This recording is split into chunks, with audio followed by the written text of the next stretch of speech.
Arvind, please, you Sir, welcome remarks, please. Yeah. Uh, I heartily welcome all the uh, members of KCSI postgraduates for this morbidity and mortality meet. One thing I just wanted to share is, though some people they say a lot of webinars and these things are there, so this is one more addition or whatever it may be. But what I felt in the last 5 to 6 episodes of this type of scientific program of our KCSI is, one thing is it is very regular. Second is it is structured program, I feel, because we give proper direction and orientation to our younger generation, particularly our postgraduates. The second thing what I felt is we will be able to meet other college staff and also postgraduate, so that all the postgraduates will be able to know each other, and they will be able to know the academic character of other postgraduates. It will help them to grow in their particular field. So with these two benefits, I feel I'm very happy that our KC is doing a wonderful job under the guidance of our scientific committee chairman, Dr. Lakshman, and our secretary, Dr. Chandru. So I heartily thank our scientific committee chairman, Dr. Lakshman, for this wonderful work and pursuing this in spite of some hurdles, whatever it may be. So with this, I hand it over to Dr. Chandru. yes. Good evening. Today we are conducting a monthly scientific event from KCSI. I thank our scientific committee chairman and also our chairman, Dr. Arvind Patel, sir. I welcome Dr. Guru Shantappa Elagachin, professor and HOD of Department of Surgery, KIMS Hubli. Today's moderator is sir, and also I welcome Dr. Navina GS, the postgraduate of KIMS Hubli. And one more, this one, I take opportunity to congratulate our Guru Shantappa sir for being elected as a national EC member. Thank you. For this coming term. And also congratulate Ishwar Osmani sir also, and all other two, that is Rajgopal Shanai and our Gaddi Divakar sir. So with this, I handed over to Guru Shantappa sir for further proceed, sir. And meanwhile, sir, one more announcement. Sir, this year, that coming year, we are doing a offline conference at Gulbarga, and I request all the postgraduate and members of our KCSI to register by this month and to avoid the next stage of hike. So please, and also postgraduates will be provided with twin sharing accommodation also. And in brochure, they have given only 50, but yesterday I talked to them. They'll accommodate all the postgraduates. Please, I request all the postgraduates to register well in advance and send their papers and posters as early as possible. Thank you. And I hand over to Guru Shantappa sir. Yeah, good evening, everyone. At the outset, I thank KCSI for having given this opportunity of presenting one of the cases for morbidity mortality meeting from KCSI. I thank our President Arvind Patel and Secretary Chandrasekhar and Scientific Committee Chairman Dr. Lakshman sir. This case which we treated in our institute, where he underwent surgery somewhere else, and then he had a very, very painful stay in the hospital, very young boy. So one of our student, Dr. Ravina, will be giving all the details. My request to all the senior faculties and the listeners is we can contribute each other. It is a simple surgery. The things can go bad in anybody's hands because most of the things are not intentional. Maybe little here and there we need to learn each other. So if all of us can contribute to this particular case, probably all of us will learn many things, what to do and what not to do. We cannot just take lightly whatever the surgeries we do. Our plan of presentation is our student will present everything about the case and he will be answering whatever the questions in between. Once he ends the presentation, I have last 3-4 slides, which he will just let me know when he finishes, just to convey as a guide from my side. So I invite Dr. Navina to present the case with the permission of the chair, please. Thank you, sir. Shall I start presenting, sir? Please. Yes, you can go on. Yes. Good evening, sir. Myself, Dr. Navina GS, PG student. I am going to present a case for morbidity and mortality myth under the guidance of Dr. Guru Shantappa Elagachin, sir, Professor and HOD, Department of Surgery, Karnataka Institute of Medical Science, Hubli. Our sir keeps on saying, though the first major surgery done by all the residents was appendicectomy, don't take it lightly.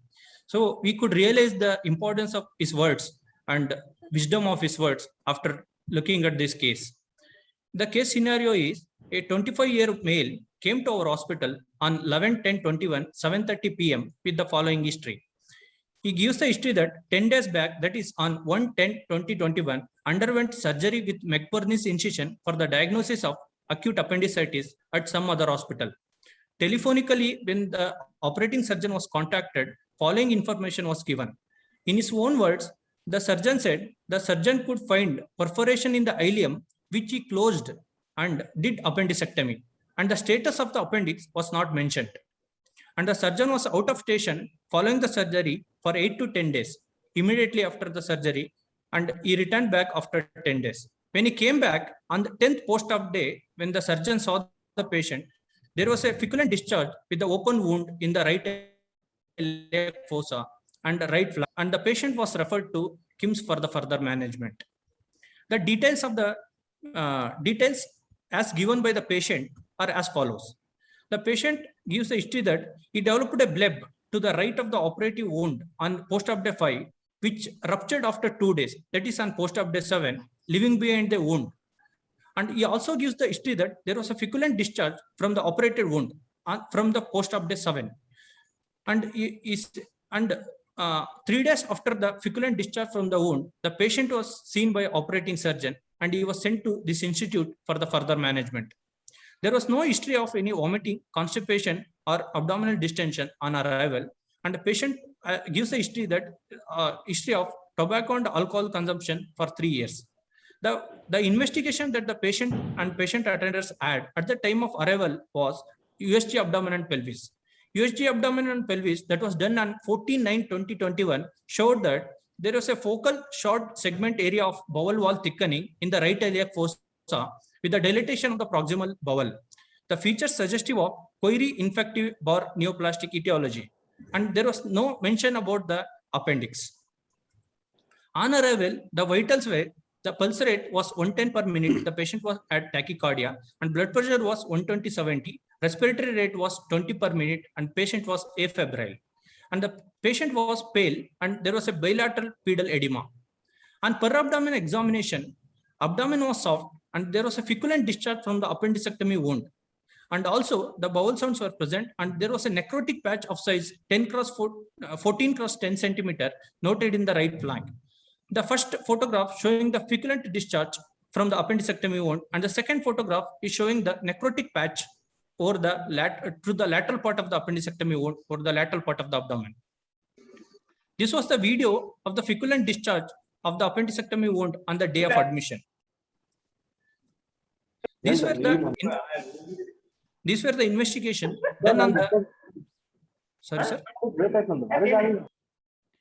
These were the investigation done on the day of admission, The hemoglobin was 9.9, total count was 2,700, and platelet was 15,000. And RFT was not deranged, and serum electrolytes he had hyponatremia, and PTINR was deranged, and total protein was 4.4, and albumin was 1.2, and Widal test was also negative. And we took for the exploration that we did laparotomy, and the first exploration at KIMS that was done on 12/10/21 on the day of admission, and the intra findings were as follows: about 300 ml of purulent collection drained, adhesions noted between the bowel loops, earlier closed ileal perforation site was at about 40 centimeter from IC junction, and it had given away. One more perforation of size 0.3 into 0.4 centimeter noted in the distal jejunum. Stump of the appendix found intact. Inner aspect of the parietal wall lateral to the previous appendicectomy wound found to be sloughed off, including the part of the muscle layer. These were the intra findings. These were the intra photographs. This was the first and second photographs showing the given away ileal perforation that was previously closed by the surgeon, and the third photograph is showing the intact appendicular stump, and the fourth photograph is showing the jejunal perforation with the arrow mark. And we did the resection of the segment of the ileum that had the perforation, and we did an end-to-end ileo-ileal anastomosis. The first diagram is showing the ileo-ileal anastomosis, and second one is showing the jejunal anastomosis, where we did a segmental resection of the perforation at the jejunum, and we did a jejunal anastomosis. And the third photograph is showing the debrided wound. Postoperatively, the photographs, this is the photograph of the postoperative picture at the KIMS after the first exploration, that is on 12/10/21. The procedure done was expiratory laparotomy and the resection of the ileal segment with the end-to-end ileo-ileal anastomosis, with wedge resection of the perforated jejunal segment and the end-to-end jejunal anastomosis with peritoneal lavage with debridement. Post-op day 1 after the first surgery at KIMS was uneventful. And post-op day 2 at KIMS, so that is on 14/10/2021, we noted a feculent discharge from the appendicectomy wound with necrosis of the skin around the sutured area. This was the picture showing the feculent discharge from the appendicectomy wound with the necrosis of the wound, sutured area. And this is the video showing the necrosis on post.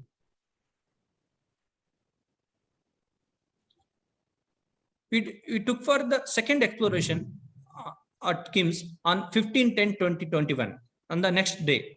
The intra findings were there was a feculent collection noted, and dilated small bowel loops noted, and blowout appendicular stump noted. Ileal and jejunal anastomosis that were done previously were intact, and rest of the bowel was normal. And we did a expiratory laparotomy with closure of the appendicular stump and peritoneal lavage with the debridement. This is the photograph showing the blowout appendicular stump. These were the intraoperative photographs showing the blowout appendicular stump. That was the first photograph. And the second photograph is showing the closure of the appendicular stump. Again, the post-op day 1 was uneventful, and the post-op day 2 after the second exploration at KIMS, that is on 18/10/2021, we noted a feculent discharge from the previous appendicectomy wound with the purulent discharge from the laparotomy wound. These were the photographs on post-op day 2 after the second exploration, where we could see the feculent discharge from the wound with the exposed bowels. That was the debrided wound. We took for 3 days later, that is on 22/10/21, we took for third exploration, and the intra findings were as follows. There was a feculent collection noted, and there was a given away ileal as well as jejunal anastomosis noted, and there was a multiple threatened perforations noted between 2 anastomosis, long stump of the previous appendicectomy noted, small bowel wall edema noted adhesions. We did a resection of the ileal segment with the exteriorization of the bowel loops. The first photograph is showing the given away ileal perforation. The second photograph is showing the proximal loop and the distal loop. And the third photograph is showing the ileostomy. Proximal loop was done ileostomy, and the distal loop kept as a mucous fistula. And the fourth photograph is showing the post-op bag dressing. Totally, the patient from the admission has received following treatment at KIMS. That is, IV fluids, IV antibiotics, initially started with meropenem 1 gram BD with metronidazole TID and amikacin BD. And later we changed to IV linozolate. And he received multivitamin injections, injection thiamine, oral calcium, vitamin D, iron folic acid supplements, B complex tablets, 1 TPN, total parenteral nutrition, 4 pint PRBC, 1 pint whole blood, 2 pint FFP, 2 albumin injection, one 5% and another 20%. And RT feed, we started post-op day third post-op day after the third exploration. Initially, we started with 50 ml per hour, gradually increased to 100 ml per hour and 200 ml per second hourly. Initially started with 50 ml per second hourly, then increased to 100 ml, then increased to 200 ml second hourly on each day. After 5th day, we started with oral feeds. Initially, we started with the clear liquids. Later with the liquid diet. Later with the soft diet, we started with the oral high protein diet. This was after the third exploration at KIMS. And he received nebulization, chest physiotherapy, and central venous catheter was changed from right subclavian to right IJV after 8. These were the summary of the investigation from the time of admission till today. So hemoglobin on arrival was 9.9 and on 1/11/21 it was 10.1 and total count was 2,700 on arrival and it was 12,900 on 1/11/21 and platelet were 15,000 and they were within normal limits on 1/11/21 and there was a deranged electrolytes and which was again normal on 1/11/21 and the INR was PTINR was deranged which was again came to normal limits by 1/11/21 and LFT on arrival, that is mainly total protein and albumin, was 4.4 and 1.2 on arrival, and it has increased to 6.2 and 2.8 as on 1/11/21. And in between, that is on 29/10/21, the AST ALT were raised, and which again came to normal by 1/11/21. And HPR histopathology report of the first resected specimen came and the report was non-specific enteritis. These were the nutrition support that we are given. That is, we used to the first photograph is showing the multiple items that we used to give for the patient as a nutrition support. That is milk, sambar, and grams and sprouted grams with rice, chapatis, and vegetables, and 2 eggs, 2 to 4 eggs, and also mixture of the groundnut that was locally prepared. And we have advised the patient to write down whatever he eats and in a book.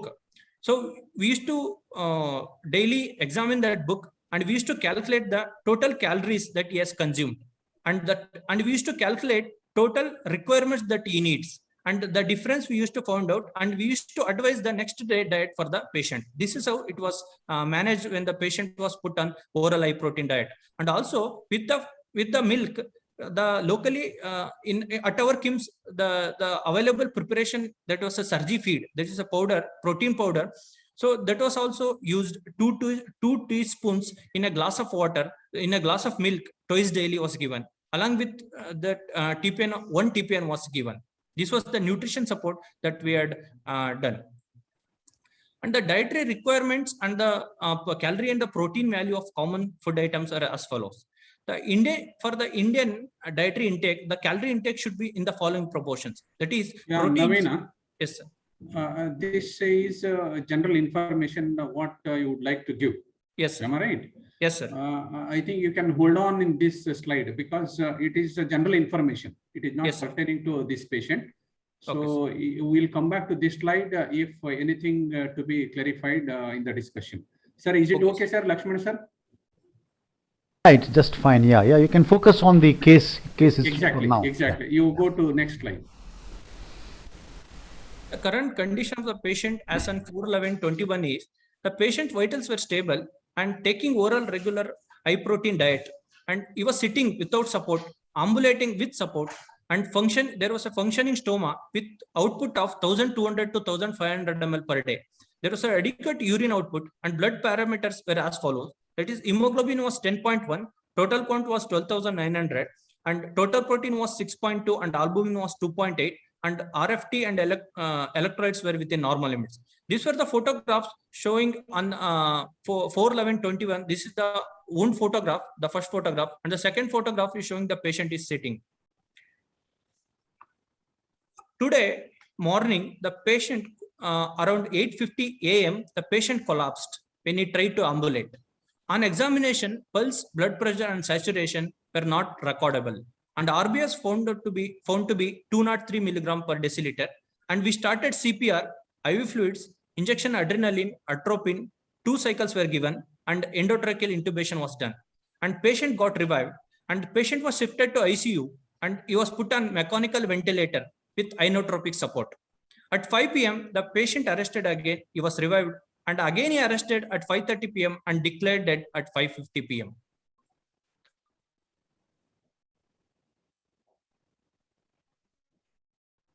Sir, I'm really These were the sorry details to- of the patients.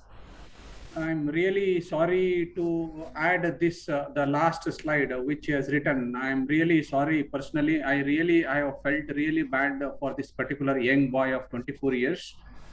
This slide was added in the evening hours.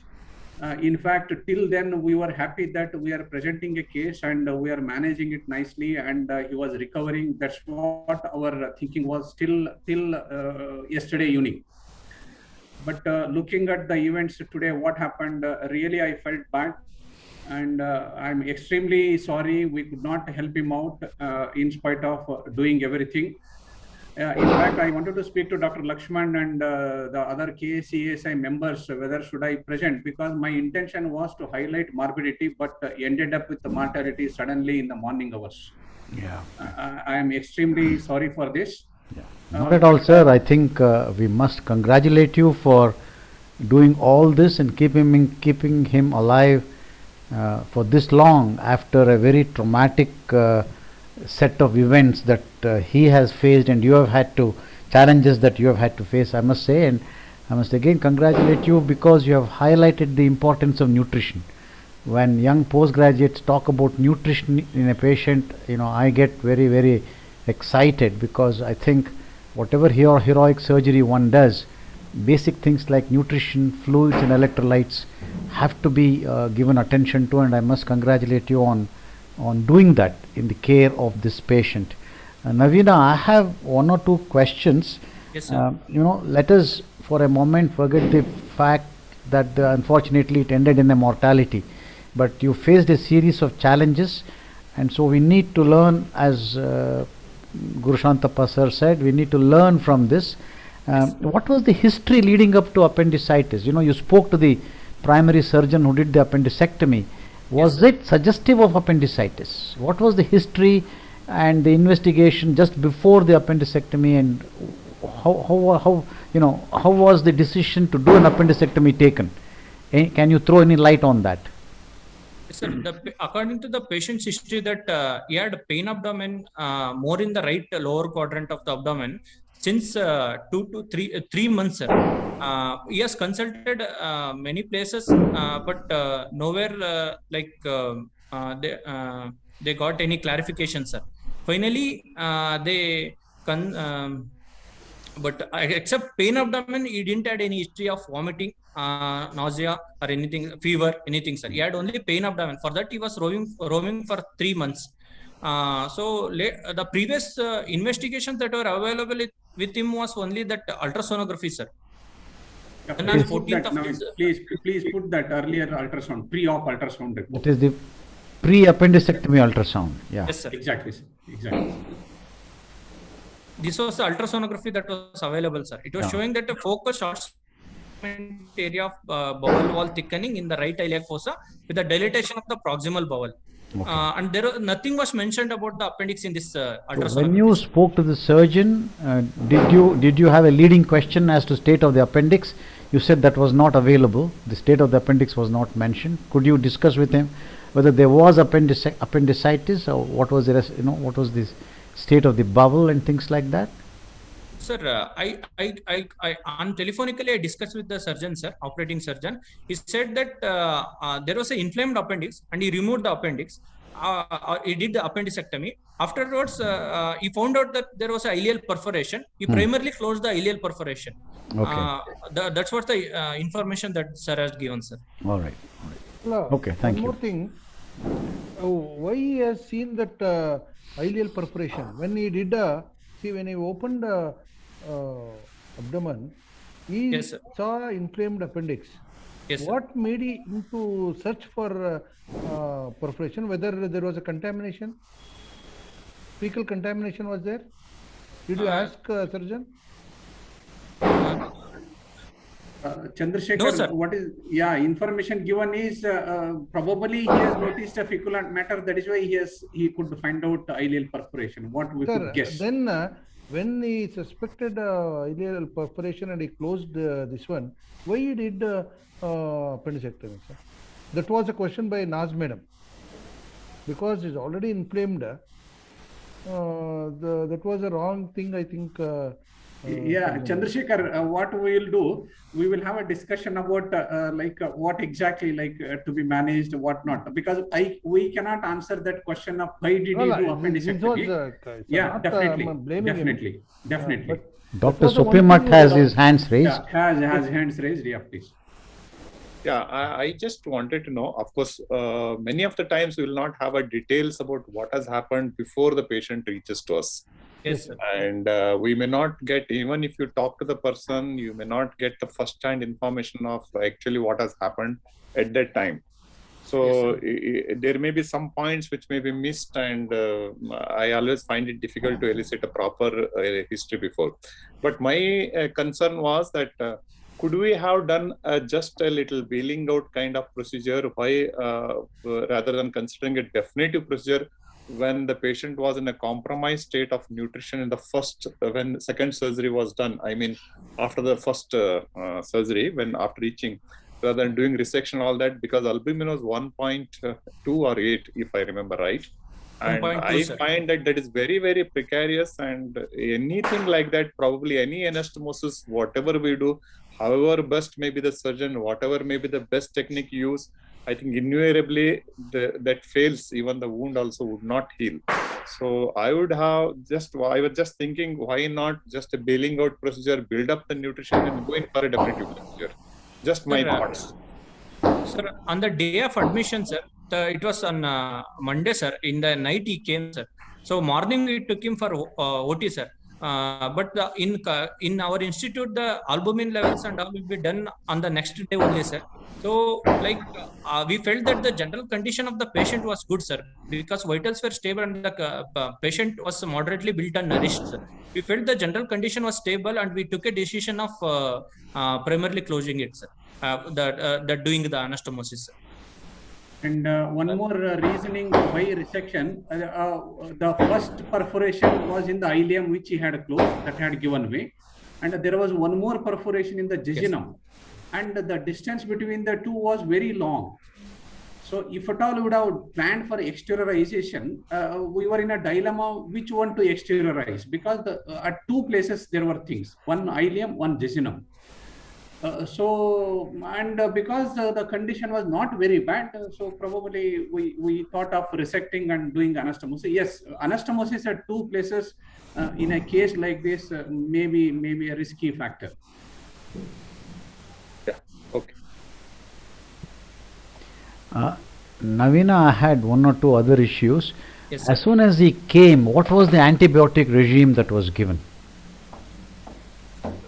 Sir, preoperatively we gave Pibzone Metrozil, sir. That is the protocol, sir. Okay. Post-operatively we started with meropenem, amikacin, and metronidazole. Yeah. So as soon as he came, piperacillin, tazobactam, and metronidazole you gave. Yes, sir. Pibzone, Metrozil. Yes, sir. That's fine. And in terms of his fluid status, how did you, the concept of optimization, what were the things that you were looking at for optimization before taking him up for surgery the next morning? I'm sure you would have done all this, but I want the postgraduates to learn that there must be a period of optimization when you see a septic patient with a fistula like this. So I just want you to know what is your concept of this optimization? Sir, Sir, optimization is before taking the surgery, the patient should be stabilized, sir. In with respect to pulse rate as well as blood pressure. Okay. Mainly on the blood pressure, because the patient will be in sepsis and in the septic shock. We may have to give the fluid challenge initially, and if there is no improvement, we have to go ahead with starting with the inotropic support, sir. In our patient, Actually, Navina, pulse rate is a lot more indicative than a BP. Okay, Yes, sir. when they become hypotensive, it's far gone. So before you take him up for surgery, even if the pressure is okay, the pulse should not be at 120, 130. You should keep it around 100 if possible. What else would you do? You must check the electrolytes. yes, sir. Okay, because of third space losses with sepsis, electrolytes may be way off, and that can give you both anesthetic and post-op problems. And Yes, sir. did you have a central line in place? It's good Yes, to sir. have a central line. What was, and then once you put it in, what would you monitor? So we monitored central venous pressure, sir. Yeah, what was it Depending when, on the what was the we- CVP in this patient? on admission, the CVP was immediately after putting, when we measured the CVP was 8 centimeters, sir. Okay, 8 centimeter of water. Okay. And we managed so after you gave a fluid flush and filled him up before surgery, what was the CVP? so before surgery it was 10, sir. 10, yeah, at least 10 you must reach, preferably 12 if possible. And one final other thing that you should look at, what is that? I know you have done all this, but I just want the postgraduates to register that. Urine output monitoring, Yes, sir. very good. Yes, sir. What was his hourly urine output? Sir, its urine output was adequate, sir. It was more than 0.5 ml per kg per hour. That's that fine. we calculated. That's fine. Sopimat has his hands up again, please. Sorry, first of all, I must compliment that all of them had taken really good care of this patient, looking at the way he was recovering. I've got two things. Can we go back on the images, the abdominal images, what you showed, the wound images? This one, sir. Yeah. I think the first image, what you have shown on the top is when the patient reached you, right? Yes, sir. On And day the lower 40. image is before the intervention. Yes, sir. Both are on the first day when the patient reached. These were the findings, sir. This is a first diagram is showing the appendectomy. Okay, wound, this sir. is a Second lateral one view. showing Other one is a Yes, lateral sir. view. Lateral Okay, view okay. showing the necrotic Okay, patch. okay. I missed this point. Okay. Now coming back to think, did the patient receive any low molecular weight heparin post-op because he has been bedridden and he was recovering, and that he has taken a prolonged illness and he's staying in the bed. Probably he must have taken quite a long time to get up in the bed. Did you consider any low molecular weight heparin in this patient? Sir, immediate post-operatively, we have taken care of about the like limb movement, sir, and crepe bandage, sir, and No. we have not Low molecular given weight low heparin, molecular anything? weight. No, sir, we have not given. Dr. Naz had her hand up. Ma'am, you have any comments to make, please? I was just thinking that if this was a typhoid perforation, this could be a typhoid perforation, and in these cases, if we do a resection anastomosis, usually they are likely to leak. So just exteriorization would have been enough in these patients. And can you just explain what is this bailing out procedures very clearly in this patient? How would you do this exactly? What is this bailing out procedure? Shall I, sir? Yeah. Yeah. Here, definitely, when third exploration, when physically I was like looking into the intestines, there were many threatened perforation sites in between the two given away perforations, the anastomotic sites, indicating like what rightly you mentioned, probably it is an inflammatory bowel disease, what commonly we see enteric enteritis. We thought so. But in the first sitting itself, when we explored the abdomen to have a planning of exteriorization, because the sites were at two places, one in the ileum around 15 centimeters from ileocecal junction, and the other was in the jejunum. So we were in a dilemma what to do exteriorization. Sir, any idea if anybody can give the suggestion, if we have something like this, we are at two places with a normal bowel, good length of bowel in between, what should be the exteriorization if your plan is to do exteriorization at that situation? Yeah, if I may make a few remarks here, it depends on the degree of soiling, sir. If at laparotomy you have a considerable amount of soiling, you have to exteriorize both, which means you will have 4 stoma.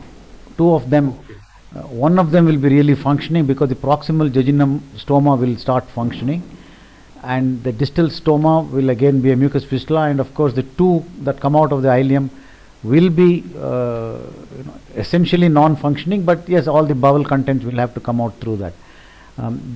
In my whole life of 35 years, I've done it only once.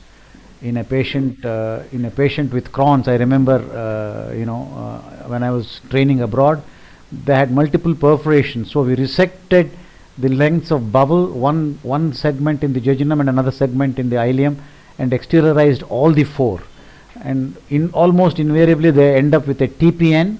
I grant that, and finance will be a huge issue in your setup. They'll need TPN, but you may be lucky to get away with feeding in the distal jejunal stoma. The same thing that you do, if you have a good length of bowel between the distal jejunal stoma and the proximal ileal stoma, you may be able to get enough nutrition to keep the patient alive. That is possible. But in the presence of diffuse fecal soiling of the abdomen, anastomosis always carries a bit of a risk. Difficult. Yeah. Sopimat, your hand is up again. I think you have brought out a very valid point, Dr. Lakshman. Yeah. One thing is about the nutrition to the distal loom. I think it's coming up in a big way nowadays. And I think that is helping in a lot of patients, especially if they have got a good length, which can help in the absorption, all that, along with the TPN. And I agree with the diversion. I think distal ileostomy and proximal divesting, this one loop, bring out end, this one, or a loop. I think probably he might have ended up with two stomas, but probably, I don't know. It's just we all become wiser when we talk about, Yeah, that's so very true. We are sitting in here comfortably, and we are thinking how it can be improved. But at that moment, I think it's a difficult decision to make operatively. But now it's all a retrospective thinking where we all, that we make very wise comment. But these are all the things that I think youngsters should learn about: the bailing out procedures, when to back out, when to do what kind of stoma, and nutrition. I think should be a priority along with technical. Sepsis and nutrition are going to play a very, very important role along with the electrolytes in management of this fistula patient. It's just my experience, and invariably we get away, but it's not possible always to succeed. One other thought, sorry, go on. Yeah, no, just I ended. Yeah, please go ahead. One other thought I had, sir, was a laparostomy considered when the first laparotomy was done, when he was admitted? The reason I ask is that I understand the philosophy behind your resection anastomosis. I know that you want to give him a best chance, get the nutrition going. You can't have 4 stomas in a youngster in a setup like yours. But would you have considered a laparostomy or a second look 48 hours afterwards? Because that would give you one little safety valve. If there is a giving way or a leak from the anastomosis, you would quickly know it and give a good washout, rather than have this fecal matter collecting inside and perhaps causing further necrosis of the abdominal wall that he had. We never thought, sir, doing a laparostomy. His added problem was that full thickness abdominal wall necrosis on the lateral side. That was because of the constant collection in the first surgery itself, which almost about a week, after a week, patient was referred. By the time that lateral aspect, the wound, which picture we have shown, whole thing was necrosed. So that necrosis of full thickness of that abdominal wall was the biggest problem for us to manage. This went off, and after that, whole intestines were seen through this wound. Definitely, doing laparostomy, we never thought of. This is how it went off, sir. This image, is showing full thickness. It went off like. Right. So can I? Yeah. Naz, ma'am, go on, please go ahead. Yeah. I just, no offense to the first surgeon, but I just wanted to know if we were in his place, in the surgeon's place, we find up soiling, we have done appendicectomy, then probably we are looking for a Meckel's, and then we have found a perforation. So how would we handle it at this stage? That is what I want. Yeah. Gurushantappa sir, you want to take? I mean, I was going to come to that a little later, but madam has asked now. Please go ahead, sir. Yeah. Just but, for the learning, it is not a criticism of the first surgeon, Yes, just for yeah, learning. definitely. I have put the last 3-4 slides. Okay, we can discuss in it fact, then. Yeah, Okay. in fact, I wanted to highlight about this point. I All have right. put once the discussion is over, Yeah. I thought of mentioning that. But to be very frank, for this particular case, if you are treating some patient as acute appendicitis, if there are no clinical convincing signs of appendicitis, honestly, I will not operate on such patients. Honestly, I will not operate because my diagnosis of appendicitis is clinical. If I convince with my clinical findings, then only I insist for surgery for any acute appendicitis. Good. Dr. Sopimat? Yeah, I just wanted to something which just thinking about something else. I think I missed that point. All right. I'll come back. I'll just Sir, come back. I'll sir. try to recollect and then come back. Yeah. Sir, can I, Please, sir, please come in, sir. sir, this patient, he had, Nuli, can I interrupt because again I might forget. Sorry. It's okay. No, I just wanted to make a point, Lakshman, that laparoscopy is a good option. But the only problem is when we are doing anastomosis, and especially in a common patient, the anastomosis also breaks down when we do a laparoscopy. So that we have to keep it in mind because unless that proximity is maintained when the wounds retract in laparoscopy, this all anastomosis also get little distracted. So they are likely to break. It has happened in 1 or 2 of my patients, and the anastomosis just gave way because of the laparoscopy, which I done. I think that's just point which I wanted to make. It is better to have a stoma, especially if you are doing a laparoscopy. But with anastomosis, it becomes all the more risky to have a laparoscopy. Just my experience, I feel. I'm not too convinced about this, Dr. Sopimat, honestly, Yeah, because even in vascular cases, we have done quite a few anastomosis and a laparoscopy and a relook in 48, a planned relook in 48 hours. Yeah. And many times, in fact, the edematous bowel would have become less edematous.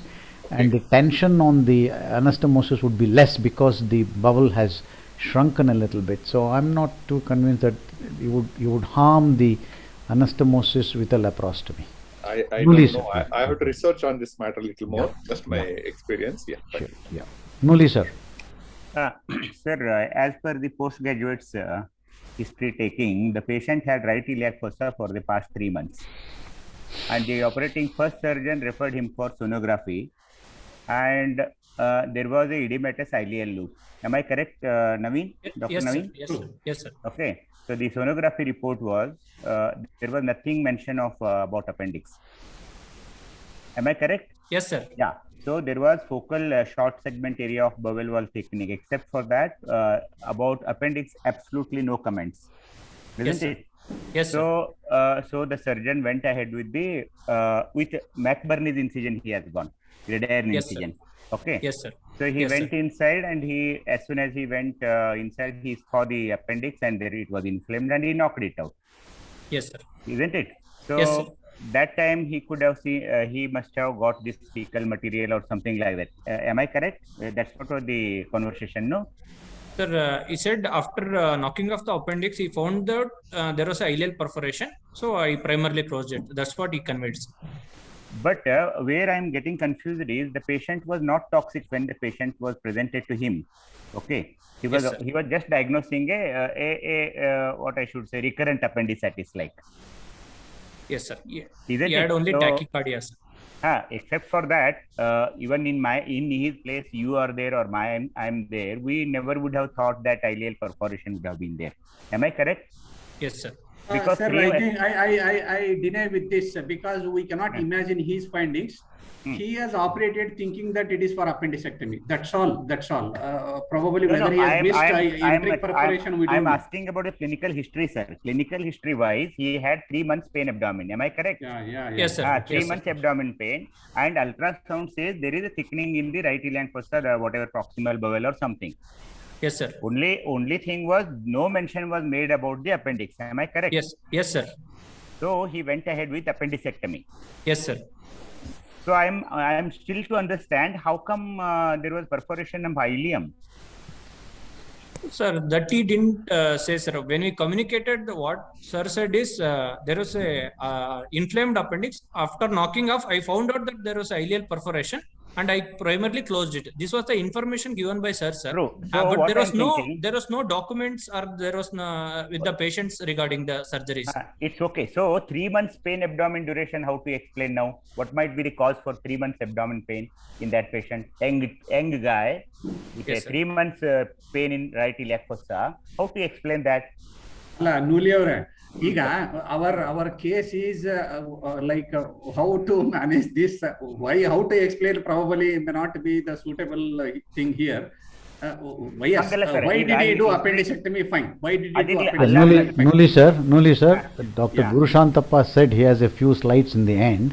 Yes, sir. So we will listen to him. He might have covered some of the aspects about what to do when you go for an appendix and it's not just an appendix. Okay. So he might Yes, explain light on that, and then we will take it up further. Okay, sir. Thank All you. right. Thank you. Shall we, sir? Most probably, Yeah. sir, fecolith may be the cause, sir, because of 3 months on and off, small fecolith.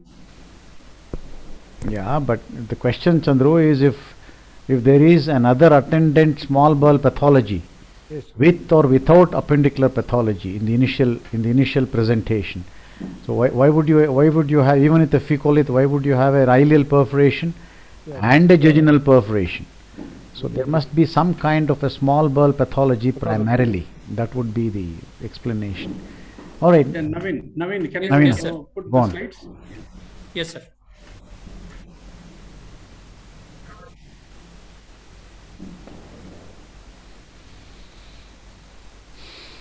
Shall I, sir? Next Please, slide. sir, please go ahead, sir. Next slide. Yeah. Yeah, I thank everyone for having involved in the discussion. Yeah, I do accept we did not think of doing a laparostomy, one, and our idea of not doing the diversion in the first sitting itself. Since it's a teaching institute, and since there are many consultants involved in treatment of every patient, more so when it comes to an emergency, because there will be a different person on call for different cases. So it will be done at different times of the day. So many people are involved, and everybody may not be the same in doing the surgical procedures. So that I think we should keep it in mind compared to in private, where exactly, yeah, only single person. If I am doing in private, I am held responsible for everything, even including a skin closure. So this is what in our case also, there are 2-3 surgeons who are involved. Accordingly, the decisions are made. And honestly, we never thought of laparostomy. Honestly, we never thought of the proximal diversion in a first sitting itself, first exploration, because the problems were at 2 places. Now coming to the disease per se, as a senior faculty and a teaching person for many students, I wanted to keep these few slides for all of us, including myself, because I have learned many things from this case. According to me, acute appendicitis is a clinical diagnosis. I have done 2-3 presentations in national conferences. It is a clinical diagnosis. There is an evidence that it is a clinical diagnosis. Only the investigation will aid to the clinical diagnosis. If there are no clinical signs for acute appendicitis, we have to think of different diagnosis. Even if the imaging says the diameter is 9 mm, 7 mm, even if CT says, they should have some clinical signs to say that it is an acute appendicitis. Unless diagnosis is convinced, I think we should not go for appendectomy. Clinically, it has to be a confirmed diagnosis. Then only there is an indication for appendectomy. In fact, to the contrary, there is a strong evidence, even a Bailey and Love writes in the textbook, even if you have diagnosed a case of acute appendicitis, there is a role for conservative line of treatment. 50% of the proved acute appendicitis can be managed conservatively if it is not a complicated appendicitis. If that is the case, probably if there is no appendicitis clinically, I think probably there is no role for doing appendectomy. If on-table findings are not convincing for the diagnosis, you need to search for other evidence. What probably this surgeon has mentioned that there were signs of acute appendicitis, there were secondary signs because there is a perforation inside. The fluid, whatever is collected, it has caused secondary inflammation of the appendix. So that he has taken as a convincing appendicitis and appendectomy was done. Same thing may happen even with a gallbladder when there is a hepatitis, it will cause secondary edema of the gallbladder wall. And appendectomy is a major surgical procedure. None of us, irrespective of our age of experience and whatever the age, chronological age, we need to give importance to the procedure and should be done neatly. And follow-up is a must following any surgical procedure. This is a very important sentence I have put because the very next day surgeon was not there in station. If you are not in station, probably if we cannot manage the follow-up, I think better we should not be doing any surgical procedures and go out of station.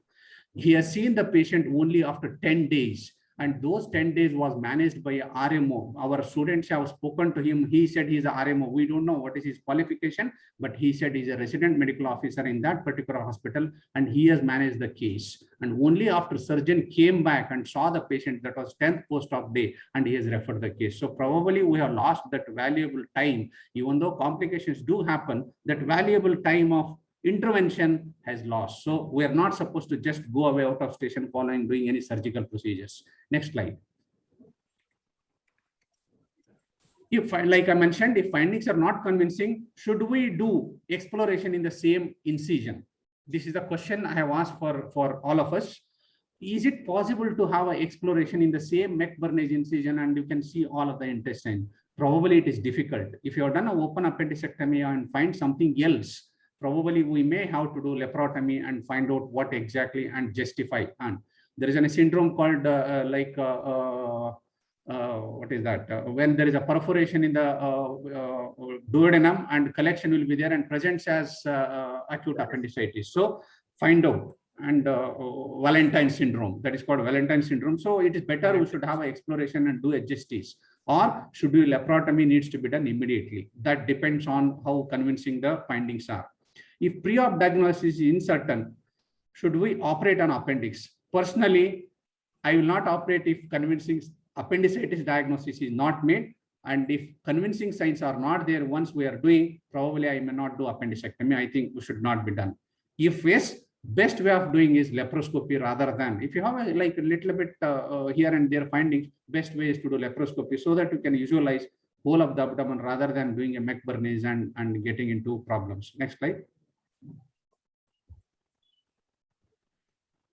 Here, did we do well everything in this particular case? Getting the details of the surgery, yes, we have done well. We got all the information. I should appreciate our PG, Dr. Navina, who could speak to the people nicely and get all the information. Yes. Did we assess the patient? General assessment was done. Yes, we did very well general assessment of the patient and informing the relatives about the condition and further outcomes. That was well informed when we started. In fact, when I was doing the rounds, one of the young boy who had done a degree, he was taking a video of our discussion and our rounds. In fact, I called and I scolded that fellow. You would have shown this intelligence there itself in your hospital where he went underwent surgery, rather than taking our video here, which was already 10 days gone. So we had done nice assessment. We had informed the relatives that there can be problem further and exploring the abdomen immediately without wasting time. This is points which we did well. Next slide. What we did not do well, what we went wrong, what even we did not. There are few points which diversion in the first exploration itself, which questions were raised by many of my friends, and I gave the reason because the things were at two places. Probably we felt like Dr. Lakshman mentioned 4 stomas bringing, which never came to our mind. Probably we have not done in the past. And laparoscopy also, it has not come to our mind because we don't do it routinely. So that is why that plan of diversion in the first exploration itself, we did not do.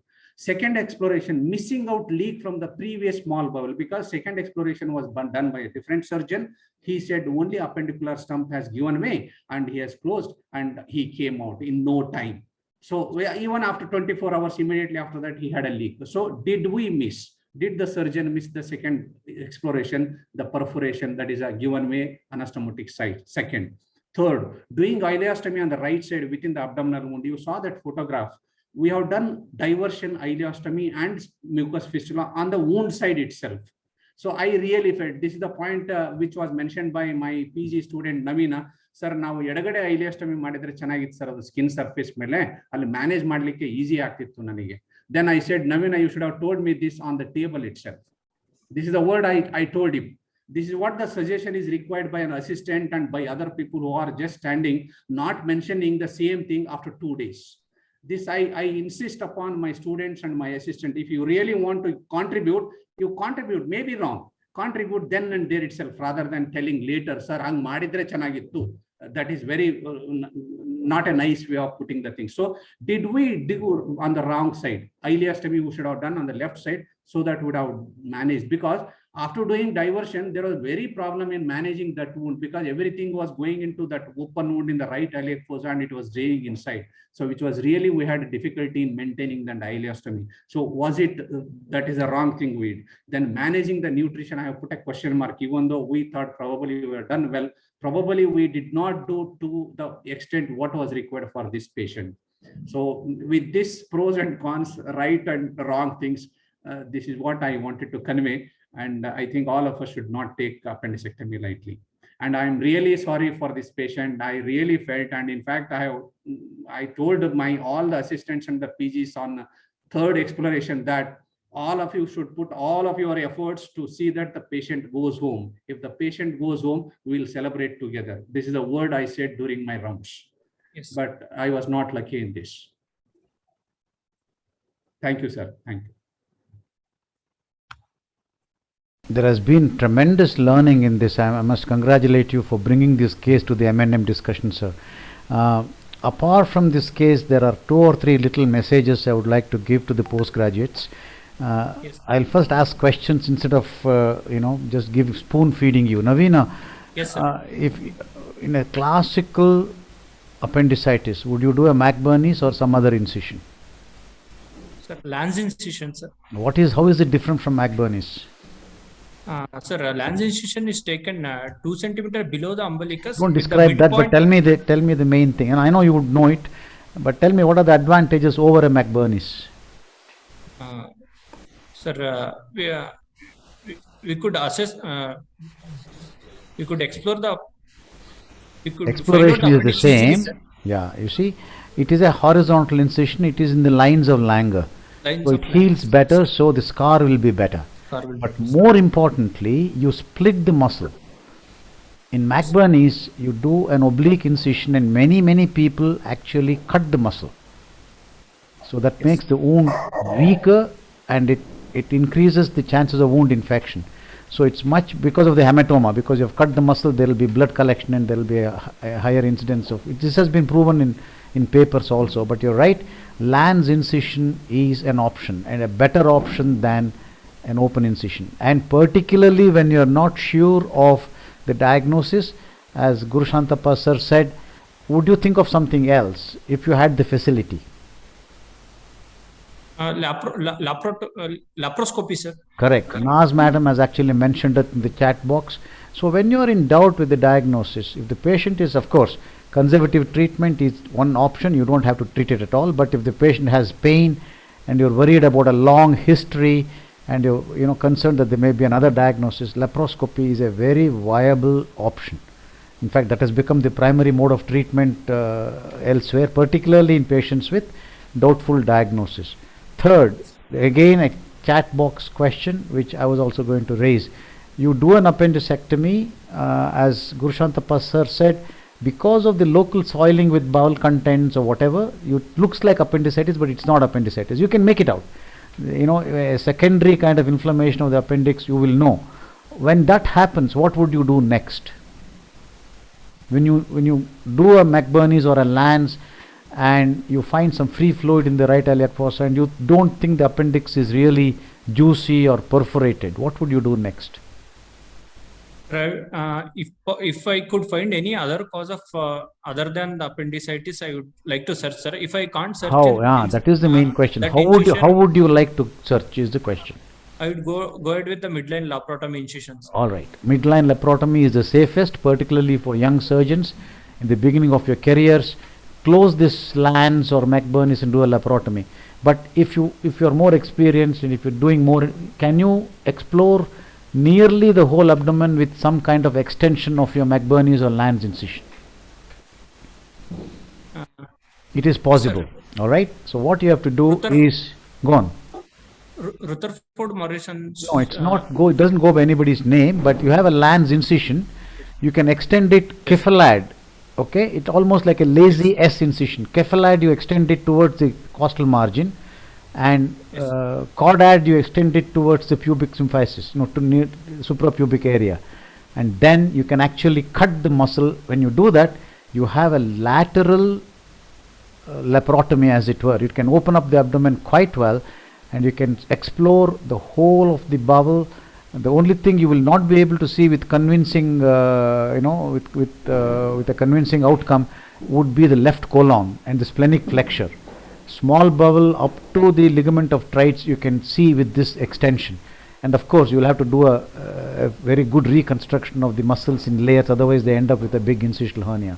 But this is a possibility that you can bear in mind, but I again subscribe to the first view, that close your Lanz incision and do a midline laparotomy. That's the best thing. Yes. Thank you, sir. Any other comments? Yeah. Sir, one more thing, sir. Yeah. As Guru Shantappa sir told, a clinical diagnosis is more important than our ultrasound or something else. So one experience I'll tell, sir. In the initial period of my practice, one young female with signs of appendicitis, right iliac fossa tenderness, we opened in the night with the ultrasound report. It's suggestive of appendicitis. When we opened it, appendix was normal. Then we usually search for a Meckel's. It was not there. And I put my finger down. There was small round mass was there. And I extended my incision Lanz, because female, no, we usually put a Lanz for cosmetic purpose. And when we opened it, there was a torsion ovarian cyst. So from that day onwards, when I operate on female patient, I will worry about genitourinary tract, that is ovary, salpinx. So I'll go with Guru Shantappa. See, clinical diagnosis is more important than ultrasound or something else, because that's all subjective and it all depends on a person who does it. That's the one thing. In a female patient, try to see ovary and salpinx. Sir, actually, Lakshman sir. Yeah. In fact, I had a very bad, bitter experience with my radiologist in the initial days.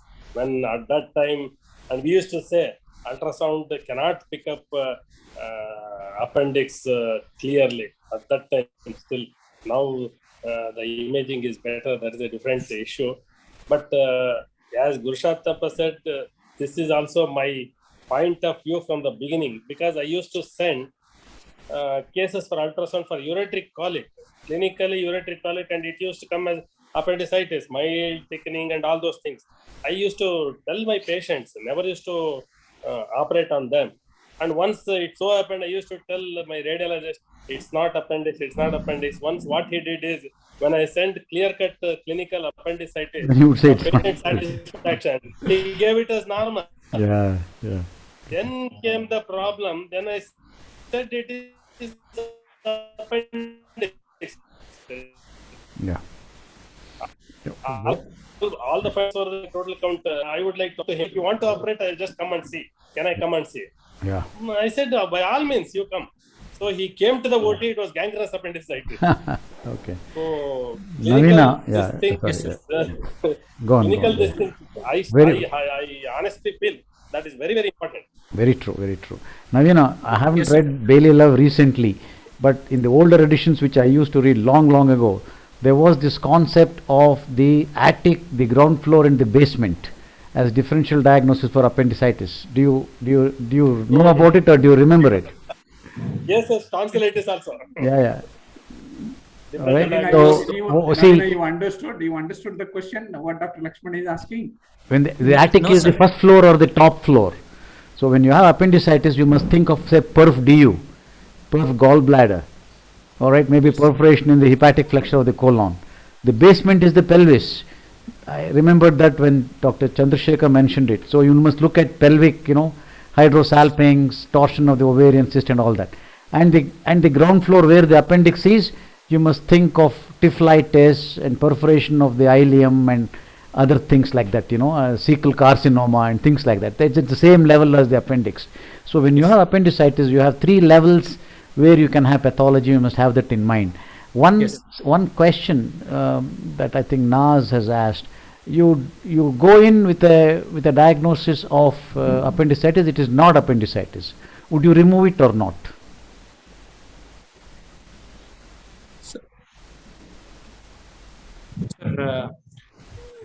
Sir, we should remove, sir, to avoid the diagnostic difficulties in the future, sir. That's the one point I give. Very true. Particularly when you're looking at inflammatory bowel disease. Yes, If sir. the patient has Crohn's or something, it is mandated that you take out the appendix. You find no pathology whatsoever. What would you do? You don't find anything abnormal at all, but the patient at right elbow, maybe irritable bowel syndrome, and you've gone in, done a laparotomy, a small incision or a laparoscopy. Would you take it or not? Take it out or not? No, sir. All If right. laparoscopy would have done, we would. If the If everything is normal, would you just come out? Is the question. The answer is, this can be contested. This is not didactic, but if the patient is below 40, you are justified in taking it out. There are people who have had, case series where they have followed these up. In patients who are below 40, when you left something behind and you come out, the chances of appendicitis are there. Somebody who is over 40, they are unlikely to get the classical appendicitis. Not that they will never get it, but it's unlikely. So there is a school of thought, as I said, it can be contested, who says that below 40 you are justified in taking out a normal appendix when there is no other pathology also. But when there is IBD, you have to take it out so that you don't get confused with appendicitis again in future flare-ups on Crohn's ileitis. Dr. Sopimat. I think I put it in the chat box. Of course, in institutional, it may not happen, but in practice, I think one need to be very careful about surgeon-friendly radiologist reports. Yeah. All right. Closing remarks from Dr. Gurushantappa, sir. So before we forget, similar lines, we must know about this acalculous cholecystitis regarding our gallbladder disease also. Yeah, Especially during, and we had a bitter experience even in Bangalore when I was there with you, sir, Lakshman sir. Yeah. In the beginning of those days. Yeah, yeah. That was exactly my point. Yeah. Sir, before closing, I'll once again, because the crowd is more, I welcome all the delegates for. Chandru, you'll get a chance. We will go with Dr. Gurushantappa's closing remarks on this case, and then it's yours. Yeah. One question to Dr. Navina, sir. Can you just highlight on how they manage the skin in this patient? Got so many fistula. Management of skin. Sir, we did a silver paint for the normal skin to prevent the excoriation. Almost all the contents of the feculent contents were coming out through the bag, ma'am, colostomy bag. We made arrangements so that the entire feculent material is drained to the colostomy bag, ma'am. So for the skin, we did silver painting. I may mention here, there are now very complex bags and systems called wound fistula managers. These are called, what happens is when you have a big wound like that with depressions and all that, you have stoma therapists. You may not have them in Hubli, I don't know, but we have some people here in Bangalore who can do it. They fill up those gaps with Karaya paste.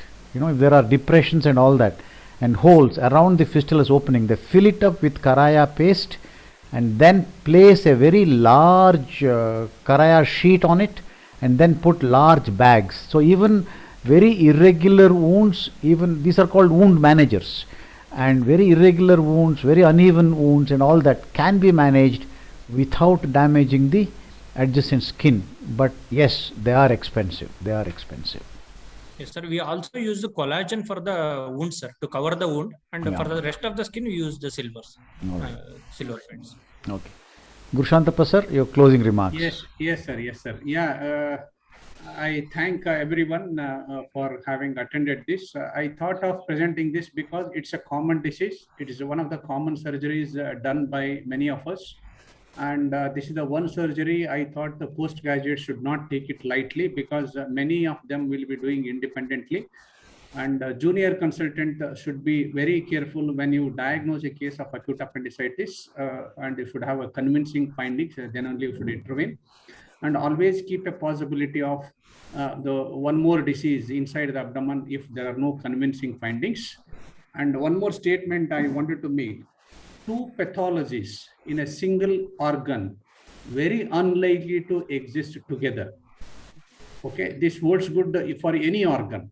So it is only we substantiate for our mistakes most of the times, just to give two pathologies in a single time in a single organ, which may not be true in many cases. So we should have a convincing finding. And again, I repeat, I'm really sorry for having lost this patient, a very young fellow. But we have tried our level best from all of us. And I hope many of us have learned many lessons from this case, because this is the one profession we get knowledge by somebody's death. So many of us probably have learned many things out of this. And once again, I thank KCSI for having given this opportunity. Thank you all. Thank you, sir. Chandru, all yours, please. Sir, on behalf of KCSI, I thank Dr. Gurushantappa and Dr. Naveen of KIMS Hubli for presenting a good case, morbidity and mortality case. And at the same time, I thank all the delegates who are present here.